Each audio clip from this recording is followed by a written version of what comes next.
Hello friends, English literature I read for you पर आपका स्वागत है। आज के इस वीडियो में हम डिस्कस करेंगे वर्ड एस को। वर्ड एस के सभी इंपॉर्टेंट इडियम और फ्रेजेस को हम अच्छे से समझते हुए आगे बढ़ेंगे। तो चलिए आज की इस वीडियो को स्टार्ट करते हैं। Sit on the fence. Sit on the fence means किसी भी दो पार्टियों के बीच में किसी को भी ना चुनना, अपने जो ओपिनियन है उसको मतलब अलग रखना, किसी की भी साइड ना लेना, तो इसको कहा जाता है sit on the fence. When the party split, Ramesh was accused of sitting on the fence. जब स्प्लिट होता है यानी कि दो भागों में होना, जब पार्टी टूटी तो रमेश किस चीज़ के लिए मतलब उसको एक्यूज्ड माना गया, दोषी माना गया कि उसने किसी की भी साइड नहीं ली, यानी किसी की भी तरफ से नहीं बोला। वो एक तरफ साइड हो गया, यानी कि ना वो उनका बुरा बनना चाहता था ना वो उस साइड का बुरा बनना चाहता, इसलिए उसने अपने आप को न्यूट्रल रखा।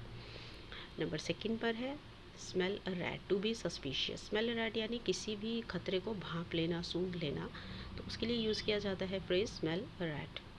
I smell a rat in the bargain that my uncle made with my father. मैंने कुछ जो कहते हैं ना एक गलत चीज़ या खतरा भांप लिया in the bargain. Bargain means जब कोई चीज़ का हम मोल भाव करते हैं उसमें। That my uncle made with my father, जो कि मेरे अंकल मेरे पिताजी के साथ कर रहे थे, कि उसके अंकल जो हैं उसके पिताजी के से किसी चीज़ की बार्गेनिंग कर रहे थे, तो उसने जो उसमें उनका जो मोटिव था उनके अंकल का कुछ सस्पिशियस था, वो उसको भांप लिया। नंबर थर्ड पर है shed crocodile tears. Shed crocodile tears means नकली आंसू बहाना, झूठे आंसू बहाना, झूठी पीड़ा शो करनी दूसरों के प्रति, उसकी झूठी संतावना देना इस तरीके से, या झूठा दुख प्रकट करना। The mother shed crocodile tears on the death of her stepdaughter. जो माँ थी उसने जो है नकली आंसू बहाए अपनी सौतेली बेटी की डेथ पर। नंबर 4 पर है split hair, to indulge in over refined argument. Split hair का मतलब ये होता है बाल की खाल निकालना, कि कोई छोटी सी बात होती है तो भी उसको कहते हैं ना, उसको छोटी छोटी उसके पॉइंट्स को फेंटते रहना, कुरेदते रहना कि ये क्यों हुआ, ये क्यों हुआ, तो उस तरीके से इस फ्रेज़ को यूज़ किया जाता है। We should not try to split hair with our elders. हमें अपने बड़ों के साथ बाल की खाल नहीं निकालनी चाहिए, यानी कि ज़्यादा कुरेदना नहीं चाहिए, जो उन्होंने कहा उसको आराम से मान लेना चाहिए। नंबर 5 पर है stand in good stead, to be helpful in the need. Stand in good stead means किसी की मुश्किल में उसके काम आना, हेल्पफुल होना किसी के लिए उसकी ज़रूरत के वक्त। Then we use this phrase stand in good stead. During the time of distress, the advice of elder always stands in good stead. जब हम परेशानी में होते हैं, तकलीफ़ में होते हैं, टेंशन में होते हैं, द एडवाइस ऑफ एल्डर्स, बड़ों की जो सलाह होती है वो हमेशा क्या होती है, हेल्पफुल होती है, क्योंकि उस वक्त हमें ज़रूरत होती है, तो उस वक्त जो वो क्या होती है, stand in good stead. Number 6 की तरफ बढ़ते हैं। Show white feather, to show cowardice. Cowardice यानी कि कायरता, कि कायरता दिखानी। जब आपको करेज दिखाना होता तो आपने कायरता दिखा दी, पीठ दिखा दी या डर गए।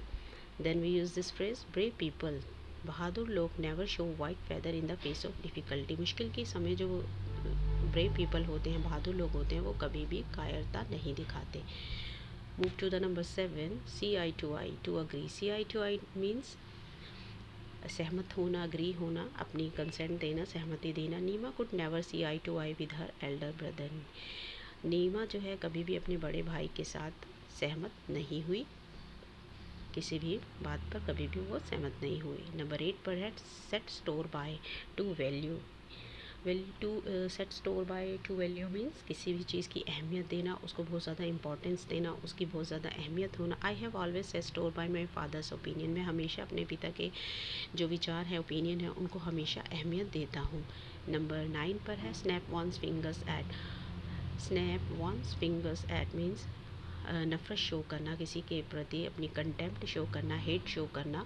The industry owner feels that, जो इंडस्ट्री का मालिक था वो महसूस करता है that he may snap his fingers at the demands of his worker, की वो जो है वो हमेशा जो उसके वर्कर की जो डिमांड होती है उनकी तरफ जो है कंटेम्प्ट शो करता है, हेट शो करता है, उसे पसंद नहीं करता। But he is greatly mistaken, पर वो बहुत बड़ी गलती पर है।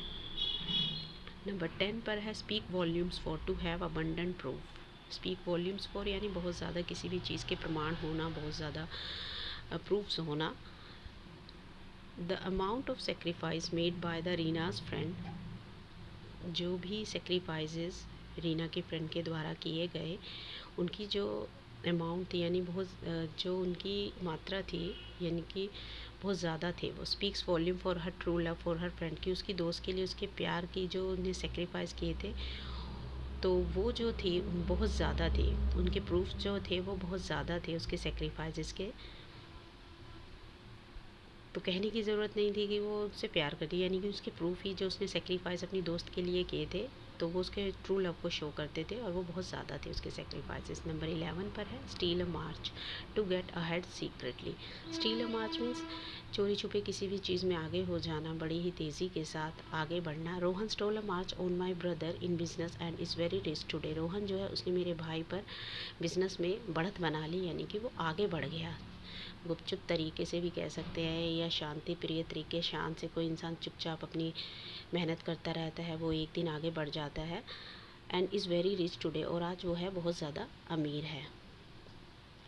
नंबर 12 पर है steer clear of to avoid. Steer clear of होता है किसी भी चीज़ को अवॉइड करना, पर्सन को अवॉइड करना, इग्नोर करना, नेग्लेक्ट करना। Everyone if possible should steer clear of selfish people. अगर हो सके तो हर इंसान को जो मतलबी लोग होते हैं उनसे दूर रहना चाहिए।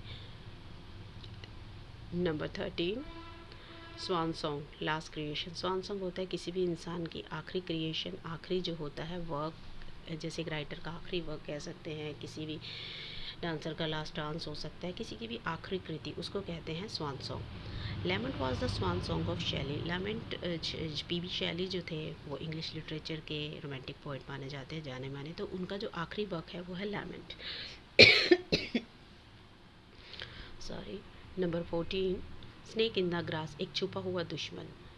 मान लीजिए हमारे बहुत सारे दोस्त हैं, हमें पता ही नहीं है कौन दोस्त है कौन दुश्मन है, तो कुछ ऐसे होते हैं जो अंदर ही अंदर हमसे घृणा करते हैं, हेट करते हैं, और वो हमारा बुरा चाहते हैं, तो वो अंदर ही अंदर चाहते हैं मन के अंदर, तो इसके लिए वो कार्य भी करते हैं। तो they prove a snake in the grass. The country is always betrayed, जो हमेशा एक कंट्री में जो धोखा दिया जाता है by the snake in the grass, secret दुश्मन के द्वारा, यानी छुपे हुए दुश्मन के द्वारा ही जो है धोखा दिया जाता है। नंबर 15 पर है sword of Damocles. So sword of Damocles facing imminent danger, जो आने वाला कोई भी डेंजर है, खतरा है, उसको सहना, फेस करना। A sword of Damocles is always hanging over the head of a soldier in event of war.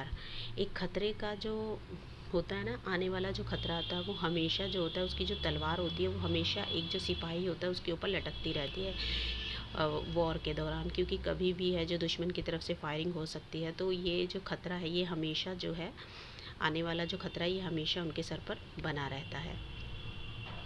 तो अभी नंबर 15 पर हैं हम।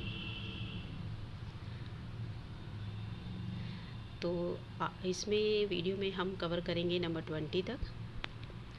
नंबर 16 पर है sail under false colours, a hypocrite. Sail under false colours means hypocrite वो होता है जो इंसान अंदर से कुछ होता है, बाहर से कुछ होता है, उसके विचार कुछ होते हैं और वो शो कुछ करता है। यानी मोस्टली हमने लोग देखे होंगे जो डबल फेस होते हैं, तो वो जो होते हैं वो दिखाते नहीं हैं, तो उनके लिए यूज़ किया जाता है हिपोक्राइट और sail under the false colours. We should not believe our leaders, हमें अपने जो नेता हैं उनका विश्वास नहीं करना चाहिए, बिकॉज क्योंकि they sail under the false का, क्योंकि वो एक तरीके के हिपोक्राइट कहते कुछ और करते कुछ है। नंबर 17 पर है Spartan life, life of aesthetic. Aesthetic होता है कि जो साधु संतों के जीवन होता है, बिल्कुल दुनिया के जो मोह माया होती है उससे हटकर वो ज़िंदगी जीते हैं, इन चीज़ों से उनको कोई लेना देना नहीं होता, तो उसे एस्थेटिक लाइफ कहते हैं, एक साधु की ज़िंदगी, संत की ज़िंदगी, तो उसे कहते हैं spartan life. Swami Vivekananda led a spartan life. Swami Vivekananda ji ने एक एस्थेटिक यानी एक साधु की ज़िंदगी जी for promoting health of mind and body, किसे प्रमोट करने के लिए सेहत, दिमागी और जिस्मानी जो शारीरिक सेहत है, हेल्थ है, उसको प्रमोट करने के लिए उन्होंने हमेशा एक साधु, एक संत की ज़िंदगी जी। नंबर 18 पर है save one's face to avoid disgrace. Save one's face होता है अपने आप को किसी भी बेइज्जती से बचा लेना, किसी भी जो निंदा है उससे स्वयं को प्रोटेक्ट करना, बचाना। He is making lame excuses. Lame excuses होता है झूठे एक्सक्यूजेस, वो झूठे बहाने बना रही है। To save his face, because अपने आप को बेइज्जती से बचाने के लिए। Because he could not qualify the examination, क्योंकि उसने जो एग्ज़ाम है उसको क्वालिफाई नहीं किया है, पास नहीं किया है। Move to the next, scarlet woman, a woman with loose morals. Scarlet woman वो होती है दोस्तों जो औरत जो होती है नैतिकता से काफ़ी ज़्यादा, उसके जो मॉरल्स होते हैं काफ़ी लूज़ होते हैं। यानी कि अगर सीधे शब्दों में कहें कि वो औरत जो कि कैरेक्टर लेस होती है, जो कि जिसके कि कोई भी मॉरल्स नहीं होते हैं, नैतिकता से उसका कोई संबंध नहीं होता है, तो उसके लिए इस फ्रेज़ को यूज़ किया जाता है। बीइंग अ स्कारलेट वूमेन, एक मतलब अनैतिक औरत होते हुए, she is look down upon bye her neighbours. तो अब वो एक अनैतिक औरत है, यानी कि वो गलत कार्य करती है, उसका कोई मॉरल्स नहीं है, नैतिकता से उसका नाता नहीं है, तो क्या करते हैं उसके नेबर्स जो हैं, पड़ोसी जो हैं, उसको नीची निगाह से देखते हैं। नंबर 20 पर है हमारे पास, set people by us to incite people. Set people by us, की लोगों को भड़काना, किसी भी चीज़ के लिए जागरूक करना। To communal speeches set people by ears, communal speeches जो होते हैं वो लोगों को भड़का देते हैं, उन्हें क्या करते हैं, उन्हें किसी भी चीज़ के लिए आगे बढ़ा देते हैं। तो आई होप आपको ये वीडियो अच्छी लगी होगी। मिलते हैं नेक्स्ट वीडियो में।